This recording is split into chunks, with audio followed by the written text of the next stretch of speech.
Hare Krishna. So the 48th verse of the 18th chapter of Gita, हमें कल भगवान बताए कि किस प्रकार से कोई भी कर्म दोष से पूर्ण होगा ही होगा। उसी श्रृंखला को आगे बढ़ाते हुए भगवान कहते हैं, सहजम कर्म कौन्तेय सदोषम अपि न त्यजेत सर्वारंभा हि दोषेण धूम्रेणाग्निरिवावृताः। Every endeavor is covered by some fault, just as fire is covered by smoke. Therefore, one should not give up the work born of his nature, O son of Kunti, even if such work is full of fault. तो हम देखते हैं भगवान कहते हैं, जैसे भगवान ने कल कहा था कि श्रेयान स्वधर्म विगुणः परधर्मात् स्वनुष्ठितात्, कि अपना कर्तव्य ही अच्छा है और अपना कर्तव्य करते करते दोष आएंगे। सो भगवान कहते हैं कि कोई भी कर्तव्य दोषपूर्ण होगा ही होगा। जैसे हम देखते हैं ब्राह्मण को कई बार हमने कल देखा अग्नि जलानी पड़ सकती है, या हम देखते हैं गोमेध यज्ञ है, अश्वमेध यज्ञ है, तो एक ब्राह्मण गाय की हत्या करेगा, अश्व की हत्या करेगा उस यज्ञ में, तो गाय की हत्या करते हुए ब्राह्मण को तकलीफ नहीं होगी, लेकिन उसे करना पड़ेगा। एक क्षत्रिय को अपनी जान की बाजी खेलते हुए अपने राष्ट्र की रक्षा करनी होगी, तो क्या जान की बाजी लगाते हुए वो अपनी पत्नी और बच्चों के बारे में नहीं सोचेगा?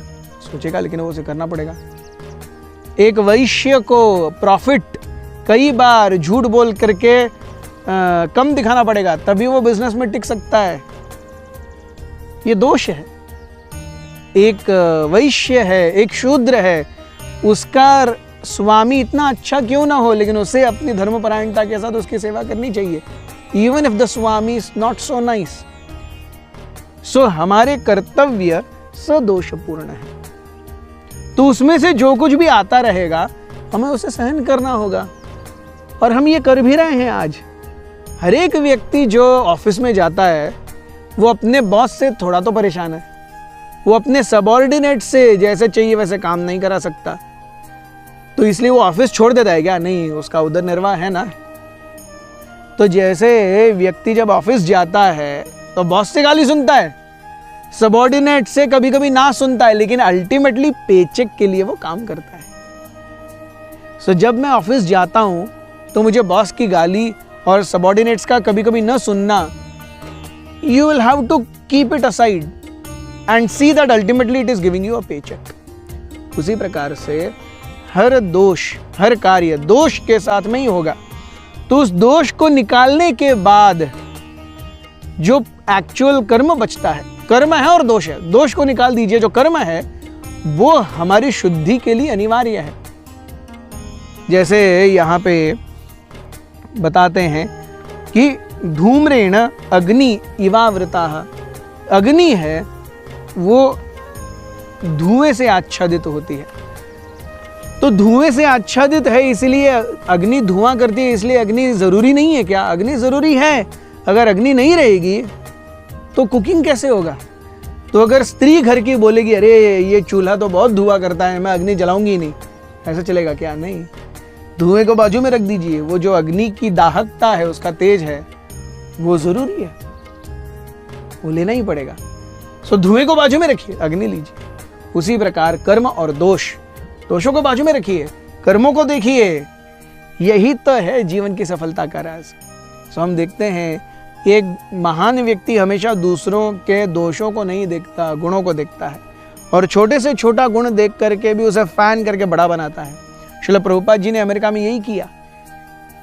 हिप्पीज थे जो कि इंटॉक्सिकेशन, इलिसिट सेक्स, गैम्बलिंग, इन सबसे जुड़े हुए थे, कोई नहीं करता था ऐसा नहीं, लेकिन आज ऐसे जो हिप्पी मोड में भक्ति में आए वो आज सन्यासी हैं।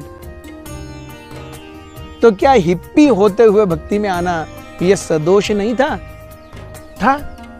लेकिन आज वो सन्यासी हैं, कितने सारे लोगों को मार्गदर्शन कर रहे हैं। सो क्योंकि प्रभुपाद जी ने अपने कर्तव्य को नहीं छोड़ा, इन हिप्पियों ने सदोष होते हुए भी अपनी भक्ति को नहीं छोड़ा, आज हमें एक लेगेसी मिली है। उसी प्रकार से हर एक व्यक्ति अपने स्वभाव के साथ में जिस प्रकार से कर्मों से जुड़ेगा उसे दोषों को दूर रखना चाहिए, अपने कर्तव्यों को देखना चाहिए, कर्म को देखना चाहिए। उसके प्यूरिफिकेशन के लिए वो कर्म निश्चित रूप से अनिवार्य है। हम दूसरों के भी जब कर्म देखते हैं तो दोषों को बाजू करके रखना चाहिए, उसके कर्मों को देखना चाहिए। उस व्यक्ति के लिए और हमारे और उसके रिलेशन के लिए उसके और मेरे कर्म अनिवार्य है। Thank you very much. Hare Krishna.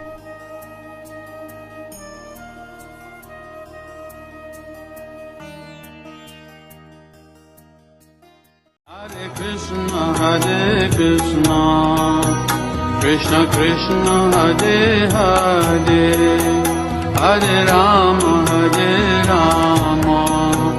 Rama Rama, Hare Hare.